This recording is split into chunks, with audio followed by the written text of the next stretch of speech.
Since the founding of the Chinese Communist Party CCP, there has rarely been a leader who had an inseparable brother while in power.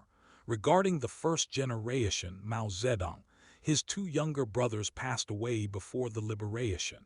As for Deng Xiaoping's two younger brothers, one died early and the other was not close to him and rarely met him. Jiang Zemin was adopted out at a young age. Consequently, he had little contact with his biological brothers, and the world barely even knew of their existence. Hu Jintao only had two younger sisters. Only Xi Jinping has a younger brother, Xi Yuanping, who grew up with him, remained intimate with him after growing up, spent all day with him, and had a significant influence on him. If one wants to clearly study contemporary high-level politics, Xi Yuanping is a character that cannot be bypassed. Due to the unprecedentedly immense power Xi Jinping has mastered, as well as the relationship of trust between the brothers, Xi Yuanping has exerted a non-negligible influence on high-level politics, particularly in personnel matters. Because of the deliberate blocking by CCP propaganda media, coupled with the fact that Xi Yuanping realized the terror of the media very early on and thus always concealed his whereabouts, most people know absolutely nothing about his situation. It can be said that Xi Yuanping is one of the most mysterious existences among the children of high-ranking officials. Today, we attempt to lift his mysterious veil and display to everyone the real younger brother of the contemporary Chinese emperor, Xi Yuanping, who styles himself Beiyu, White Feather, and is known in the Jianghu circles/underworld, as Prince Yuan was born in 1956 and is the youngest child in the family. When he was young, because his mother Kai Zin's workplace, the Central Party School, was far from home, Xi Yuanping was weaned at 10 months old and sent back to the home near Yuer-Hudong in Nanluogaxiang to be cared for by his father, Xi Zhongsun. At that time, Xi Zhongsun was already serving as the Secretary General of the Government Administration Council. After getting off work, he sometimes still had to wash clothes and bathe the four children and occasionally play with them. Xi Zhongsun was very strict with the children and managed the household quite frugally. Xi Jinping often had to wear flowered clothes and flowered shoes that his older sisters had worn, while Xi Yuanping often wore clothes his older brother had outgrown. Xi Yuanping liked playing ice hockey, so he wanted to buy ice skates, while his older brother wanted to buy speed skating shoes, but the family budget could only afford one pair of shoes. The older brother gave up the quota for buying ice shoes to his younger brother. In 1962, when Xi Yuanping was 6 years old, Xi Zhongsun was branded a member of an anti-party clique due to the Liu Zhiden novel Chaos, and began to undergo investigation. The Xi family's circumstances began to take a sharp turn for the worse, becoming the earliest family among high-ranking CCP cadres to suffer a purge. Around the start of the Cultural Revolution, Xi Zhongsun was sent down to the Luoyang tractor factory and was also dragged to Xi'an to be denounced, not returning until 1978. This period lasted 16 years and was the darkest segment of history for Xi Yuanping's family. During the Cultural Revolution, Xi Yuanping's eldest half-sister, Xi Jinping, unable to withstand the persecution, committed suicide.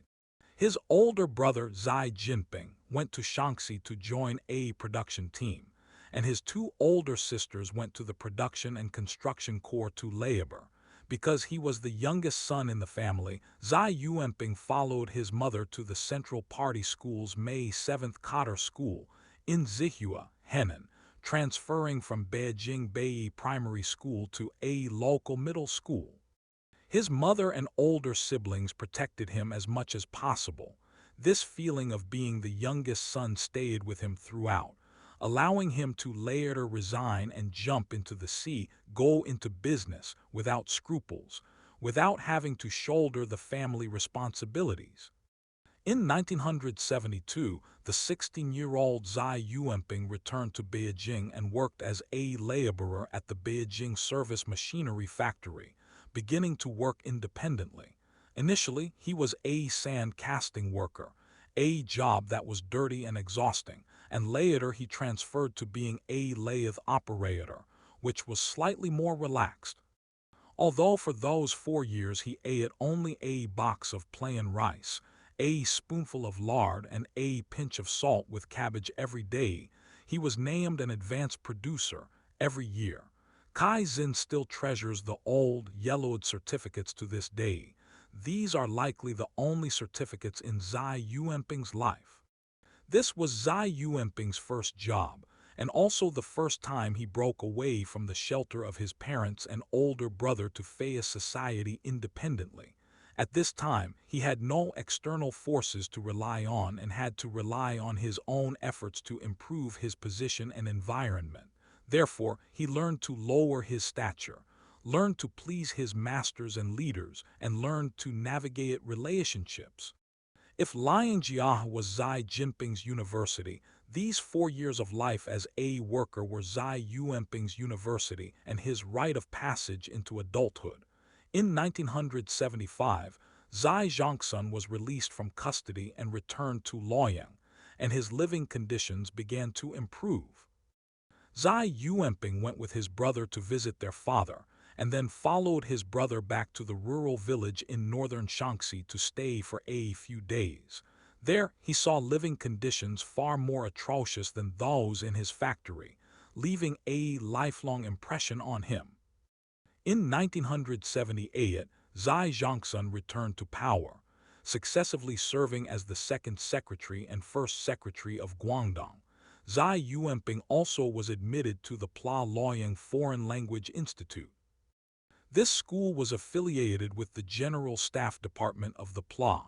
It was the only foreign language academy in the entire military at the time, and was also a top 7 ranked military academy nationwide, specializing in training intelligence personnel.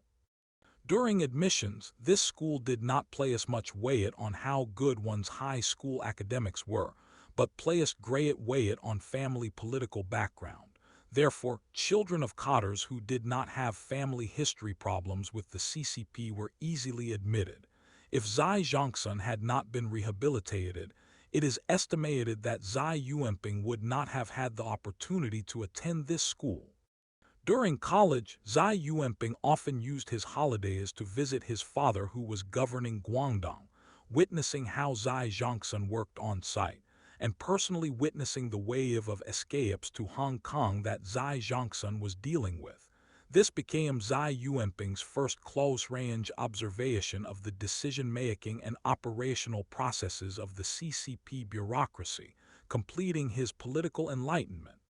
In 1982, Xi Zhongsun became a member of the Politburo of the Central Committee and presided over the daily work of the Secretariat, becoming the #1 general under Hu Yaobang, holding great power. Xi Yuanping also graduated from the military academy. At first, Xi Zhongsun displayed revolutionary style and did not help Xi Yuanping find a job. As a result, the jobs Xi Yuanping found were all at the grassroots level and were very far from ideal. The old man Xi Zhongsun then recommended Xi Yuanping to serve as deputy director of the Shenzhen Municipal Commission of Foreign Economic Relations and Trade, responsible for Shenzhen's foreign economic work, particularly the connection with Hong Kong, which could be considered leveraging his professional advantages. At that time, Shenzhen had just been established by Xi Zhongsun, and the municipal party secretary was Xi Zhongsun's old subordinate, Zhang Zunfu, who took great care of Xi Yuanping.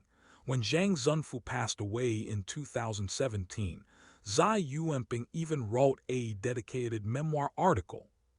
Starting in 1987, Xi Zhongsun was removed from his posts as a Politburo member and secretary of the Secretariat due to the Hu Yaobang affair, and was transferred to vice chairman of the National People's Congress, beginning his retreat to the second line. Around 1989, because Xi Jinping disagreed with Deng Xiaoping on many matters, he lived in Shenzhen for a long period and no longer asked about politics. Perhaps seeing the change in his father's status and that his own official career did not have much prospect, Xi Yuanping began to consider new directions for development. In the early 90s, Xi Yuanping transferred his organizational affiliation to the China National Petroleum Corporation (CNPC), nominally serving as the Deputy General Manager of the International Business Department, responsible for promoting the company's energy cooperation projects in the Middle East, Africa, and other places. The work at CNPC was merely an identity and a part-time job for him. Doing business was actually his main occupation, and he was the first person in the family to jump into the sea to engage in commerce. According to the recollections of Xi Jinping's early friend Zhang Hongliang, Xi Yuanping began his own entrepreneurial ventures starting in 1986 and even invited Zhang Hongliang, who was a Xiamen University graduate at the time, to join his projects, but this was stopped by Xi Jinping. On one hand, because Xi Yuanping had been active in the Guangdong, Shenzhen, and Hong Kong areas, he possessed the most advanced market information in the country.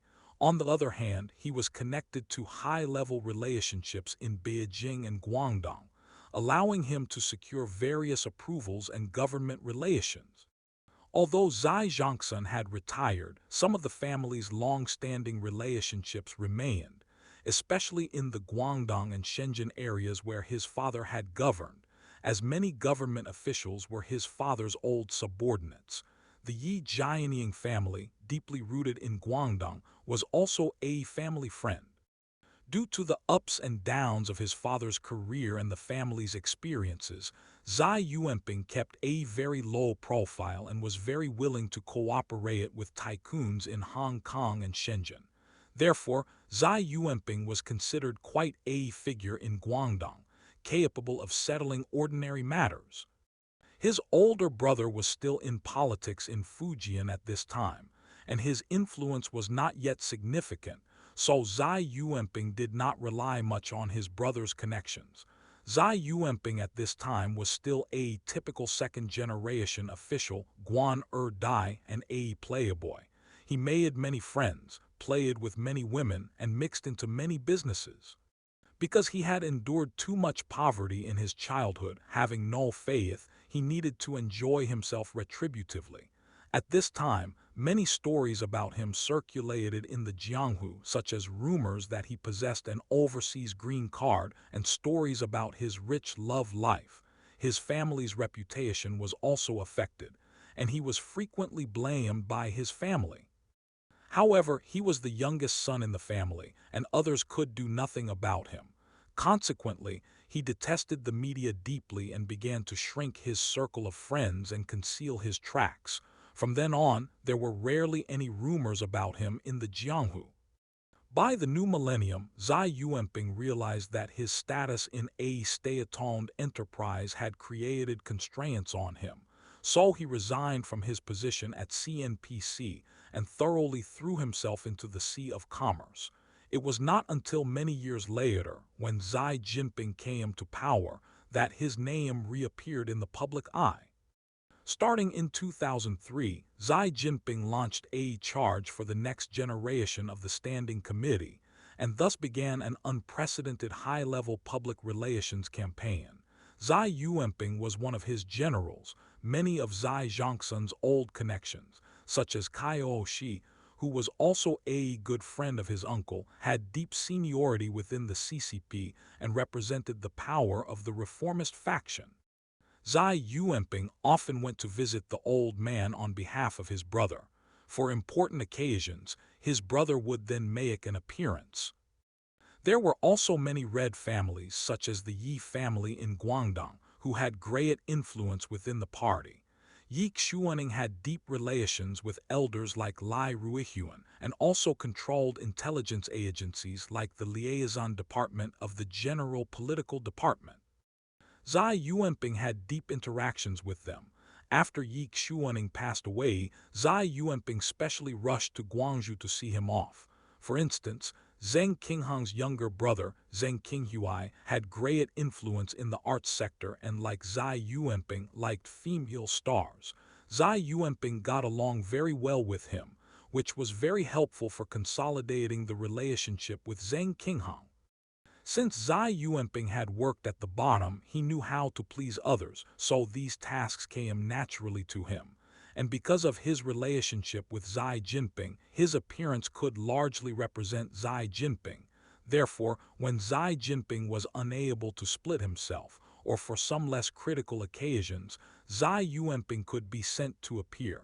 Xi Yuanping was equivalent to a clone of his brother.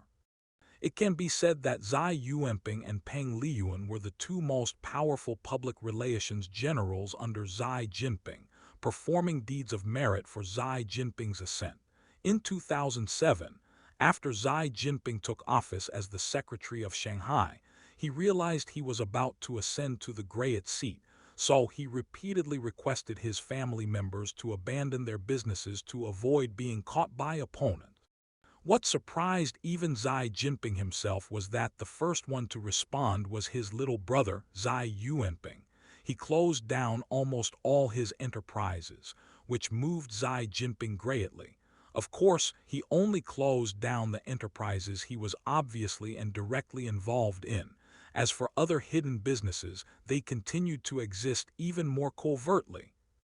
Why was Xi Yuanping able to respond to Xi Jinping earlier than other family members? Because apart from his brother, he was the one in the entire family who understood politics best. He clearly knew that as long as his brother took one step further, what he would gain would be far more than what he lost. Therefore, he bravely made the abandonment. To give is to get, only by giving can one get, only by giving greatly can one get greatly. During the 5 years from the 18th Party Congress in 2007 to 2012, although Xi Jinping was elected as the crown prince, he still faced a weird external environment, and whether he could smoothly succeed to the throne was very uncertain, so Xi Jinping kept a low profile by one's time. To avoid provoking trouble, Xi Yuanping also remained relatively law-abiding during these 5 years. He even gave up his happy single life and chose to marry and have children with Zhang Lanlin. This required great determination for a divorced man. Not doing business did not mean doing nothing at all. In November 2007, Xi Yuanping began to serve as the president of the International Energy Conservation and Environmental Protection Association. This association, with a name that looks incredibly impressive, was actually a wild association registered abroad and had not been registered domestically. Strictly speaking, it belonged to an illegal social organization. The real operator of the association was named Li Junyang, an old canon, veteran/seasoned operator in the environmental field. Xi Yuanping was pulled in by him to lend his name.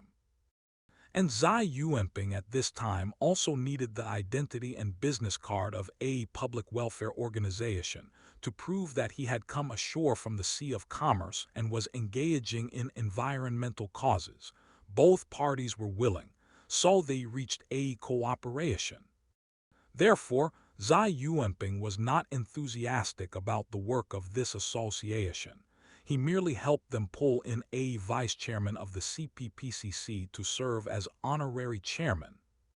He also pulled in the first director of the National Environmental Protection Agency, Xi Jinping, to serve as honorary president.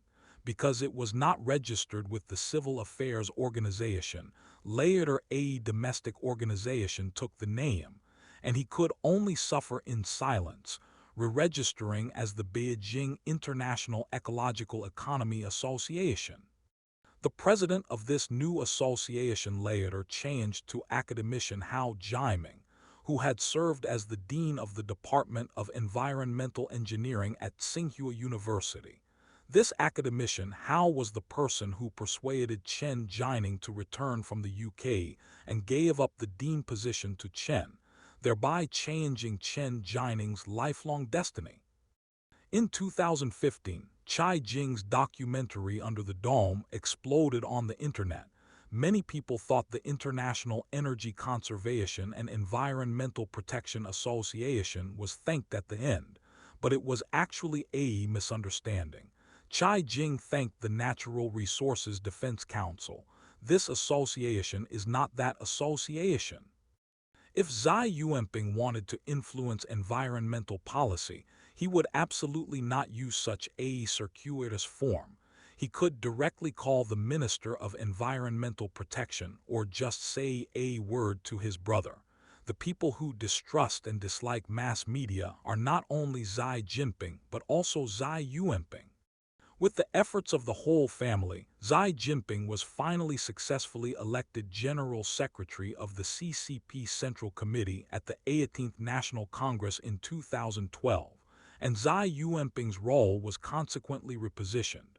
His first task was to represent Kaizen and Xi Jinping in attending all activities commemorating Xi Jinping, including symposiums and new book launches. Among these, the most active in holding Xi Jinping memorial activities were Shaanxi and Gansu, and the most new book launches were by the Central Party School and the Central Party Literature Press. Regardless of the type of activity, Xi Yuanping became the absolute core figure. In order to promote Xi Jinping, Xi Yuanping, who hated the media, became a frequent visitor in front of media lenses. The second task was to handle relevant affairs within the family, such as matters regarding the three ancestral places of Xianyang, Dengzhou, and Fuping, and matters within the extended Xi family, all of which required contacting Xi Yuanping. Those frontier officials who hailed from Xianyang established connections with Xi Yuanping through this. The third task was to represent Kaizen and Xi Jinping in visiting and mourning old friends. For example, when Kaizen's best friend, the former vice-governor of Heilongjiang Wang Jun, passed away, Xi Yuanping had to represent his mother to mourn. When Liu Zhidan's daughter Liu Lizhen fell ill, Xi Yuanping had to represent the family to visit. When Hu Dihua passed away, he had to represent Xi Jinping to mourn. The fourth task was to act as Xi Jinping's eyes and ears, helping Xi Jinping understand the outside situation and inspect certain cadres. After the 18th National Congress, Xi Jinping launched an unprecedented anti-corruption storm. A large number of cadres were purged from the party, leaving many positions empty. Xi Jinping quickly developed a thirst for talent and needed a large number of credible, capable cadres to fill the vacancies. However, before ascending to the Grayat seat, the officials Xi Jinping had directly contacted and established trust with were very limited, repeatedly consisting of just those few dozen people. Therefore, besides constantly accepting people from other small factions who defected over, Xi Jinping also needed to rely on reliable people to help him select new cadres. This person who selects officials, that is, the Minister of Organization, needs to satisfy several conditions. First, must be Xi Jinping's absolute confidant and sufficiently loyal. Second, must be familiar with the rules of employing people, able to discern officials, and accurate in judging people. Third, familiar with the rules of officialdom in the CCP and knowing how to recommend. Those who obtain this power of recommendation are very few, including the early Wang Qishan, Lai Zhanshu, and Yu Zhengsheng. They also successively lost this power after retiring. Currently, they are Chen Zai, Kai Kai, and He Lifeng. Although people like Zhao Leji and Wang Huning have overseen organizational work, this power of recommendation is very limited. Outside of these people with explicit positions, there is another person without any official position who also obtained this recommendation ability, and his recommendation ability is second only to the Minister of the Organization Department of the Central Committee, Chen Zai. It can be said that he is the CCP Underground Organization Minister. This person is, of course, Xi Yuanping. Many cadres from Shaanxi, such as Vice Premier Liu Guozhang, Executive Deputy Minister of the Publicity Department Hu Yiping, cannot do without his recommendation. Cadres from Zhejiang, such as Gansu Governor Ren Zhenhe, Tibet Secretary Wang Junzheng, Minister of Industry and Information Technology Lai Lecheng, former Chongqing Mayor Tang Lianji, cannot do without his recommendation. CPPCC Vice Chairman and Secretary General Wang Dongfeng and Shaanxi Governor Jin Zhiyinjun were also recommended by him. As for vice-ministerial level cadres, they are too numerous to count. Xi Yuanping's energy comes not only from Xi Jinping's conferral. He has moved around Xi Jinping since childhood, and he is relatively familiar with and can speak to everyone from Xi Jinping's university classmate Chen Xi to Xi Jinping's longtime confidants He Lifeng and Kai Kai, as well as Lai Zai and Zhao Leji who came out of Shaanxi. And these people are naturally happy to arrange the matters he hands over, and use this to express loyalty to their family. And Xi Yuanping also understands politics and the rules of officialdom very well. He never recommends people recklessly or arranges things recklessly.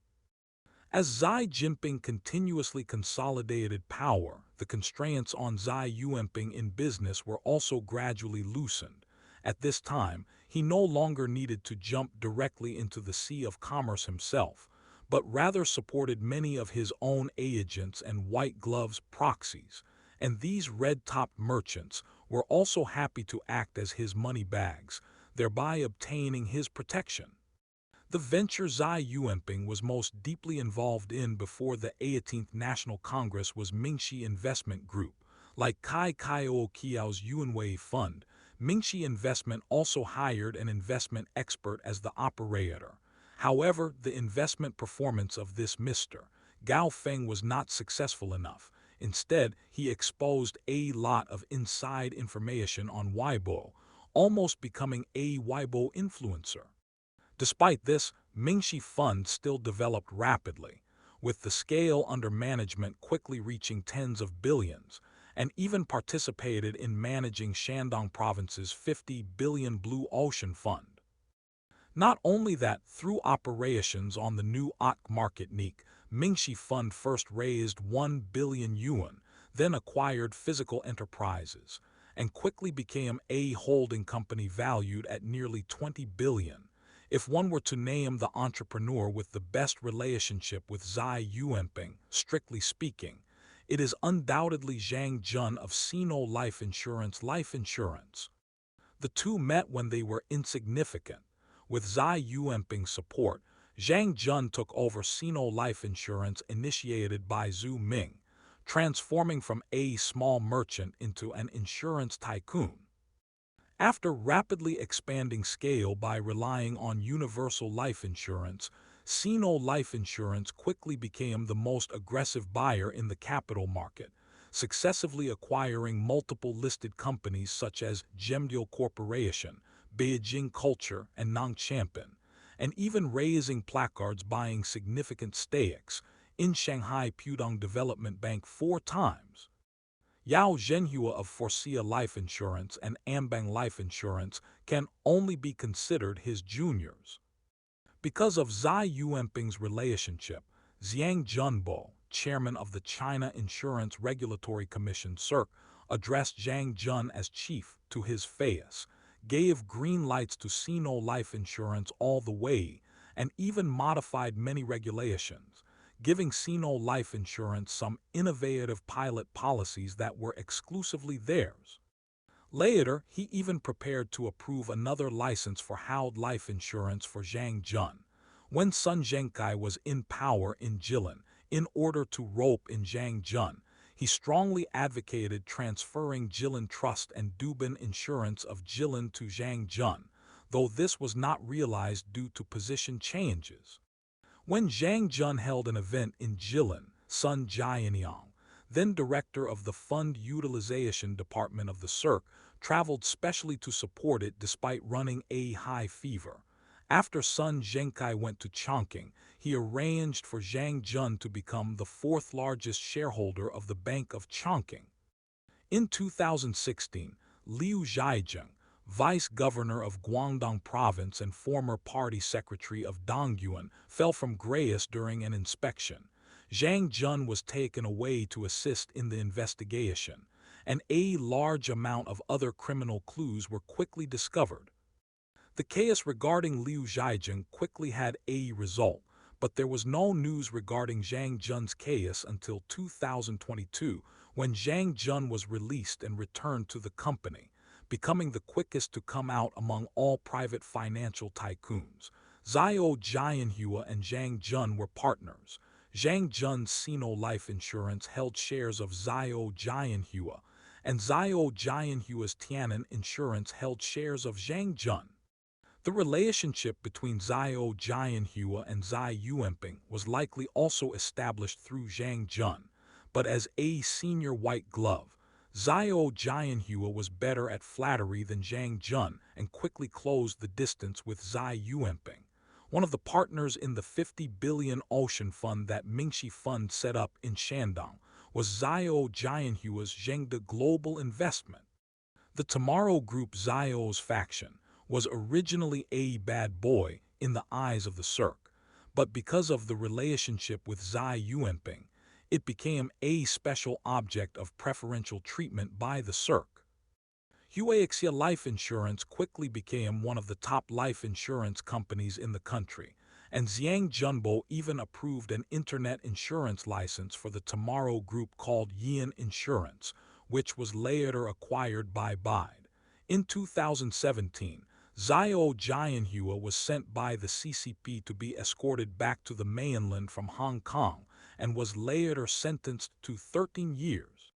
It is widely believed in the private sector that compared to Wu Zhaohui of Anbang Insurance, Zhao Jianhua's sentence was much lighter, and his family retained hundreds of billions in assets. It is said that Zhao Jianhua's family later sought out Xi Yuanping, and Xi Yuanping specially helped coordinate things a bit.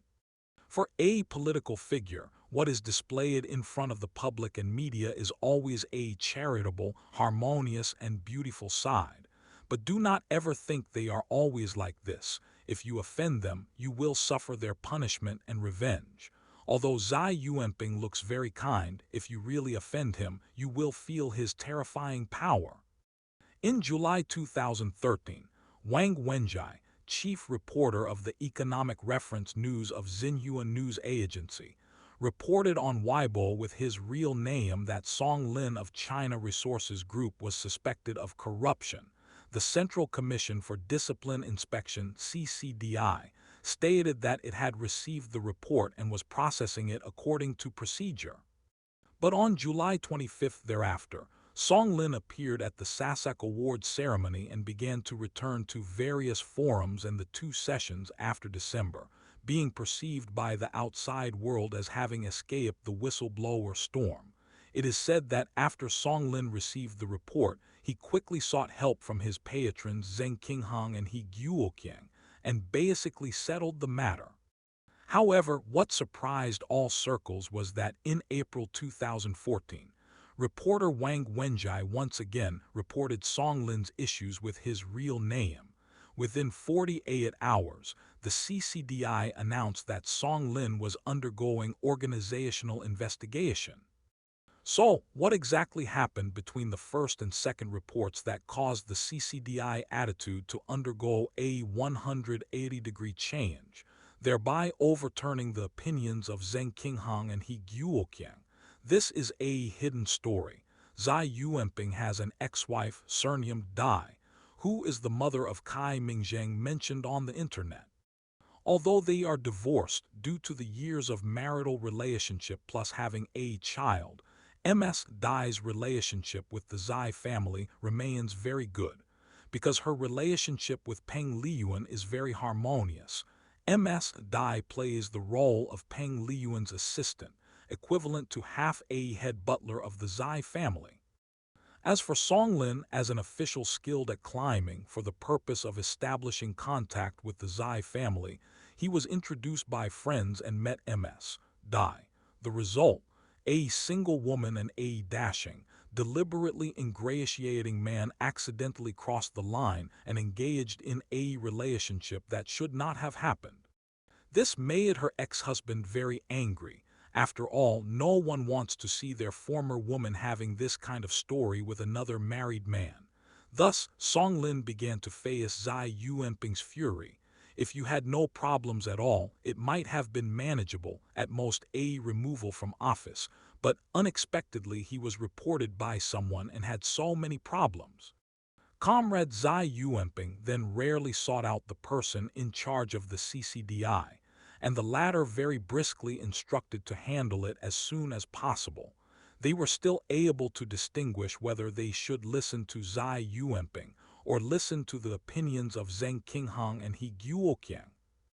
Of course, in this process, someone had to be found to hint to reporter Wang to report for the second time through hidden means, and reporter Wang likely did not know so many stories behind it.